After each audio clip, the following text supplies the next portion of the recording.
मात्र संपूर्ण महाराष्ट्राची तर मागणी आहे धनंजय मुंडे यांच्यावरती कारवाई व्हावी। जे कोणी या गुन्ह्यामध्ये सहभागी आहेत या सगळ्यांवरती कडक कारवाई व्हावी अशी मागणी आहे आणि त्यासाठीच पुण्यामध्ये आज सर्वपक्षीय मोर्चा निघालेला आहे। काही राजकीय नेते मंडळी आहेत, सर्व स्तरातले नागरिक, काही दिग्गज आहेत जे या मोर्चामध्ये सहभागी होत आहेत आणि अर्थातच सगळ्यांची मागणी एकच आहे, ती म्हणजे संतोष देशमुख यांना न्याय मिळायला हवा आणि जे कोणी आरोपी या गुन्ह्यातले असतील त्या सगळ्यांना कठोरात कठोर शिक्षा व्हावी, फाशीची शिक्षा देण्यात यावी अशी मागणी आज या पोस्टरद्वारे पुण्यातल्या मोर्चाच्या माध्यमातून केली जाते। काही आंदोलकांनी तर हातामध्ये हा फाशीचा फंदा सुद्धा घेतलेला आहे आणि जोरदार मागणी होतीये सर्व आरोपींना कठोरात कठोर शिक्षा करण्याची। लहानांपासून मोठ्यांपर्यंत सगळेजण या मोर्चामध्ये सहभागी झालेत। पहिला मोर्चा हा बीडमध्ये निघालेला होता, त्यानंतर दुसरा मोर्चा परभणीत निघाला आणि तिसरा मोर्चा हा पुण्यामध्ये निघतोय। काही क्षणात या पुण्यातल्या मोर्चाला देखील सुरुवात होईल।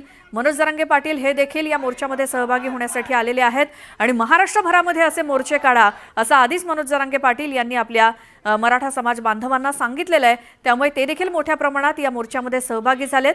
मात्र इतर सर्वसामान्य नागरिक सुद्धा मोर्चात सहभागी आहेतच। पुण्यामध्ये आज जिकडे तिकडे हे असे बोर्ड लावलेले दिसत आहेत आणि हातामध्ये वेगवेगळ्या प्रकारचे मागण्यांचे आपले फलक हातात घेऊन आंदोलक मोठ्या संख्येनं आज पुन्हा एकदा रस्त्यावरती उतरलेत आणि प्रमुख मागणी हीच आहे, वाल्मिक कराडला फाशीची शिक्षा द्या, धनंजय मुंडेंवरती कारवाई करा, जे कोणी या प्रक्रियेमध्ये पोलीस जर कर्तव्यात कसूर करत असतील तर त्यांच्यावरती देखील कारवाई करा, अशा सगळ्या मागण्या आहेत या मोर्चेकरांच्या आणि सगळ्यांचा रोष आहे तो म्हणजे मुख्यमंत्री आणि गृहमंत्री असलेले देवेंद्र फडणवीस यांनी यामध्ये कारवाई करावी, यांनी याला उत्तर द्यावं। ही ताजी दृश्य पुन्हा एकदा बघतोय न्यूज 18 लोकमतवरती आपण या मोर्चाची।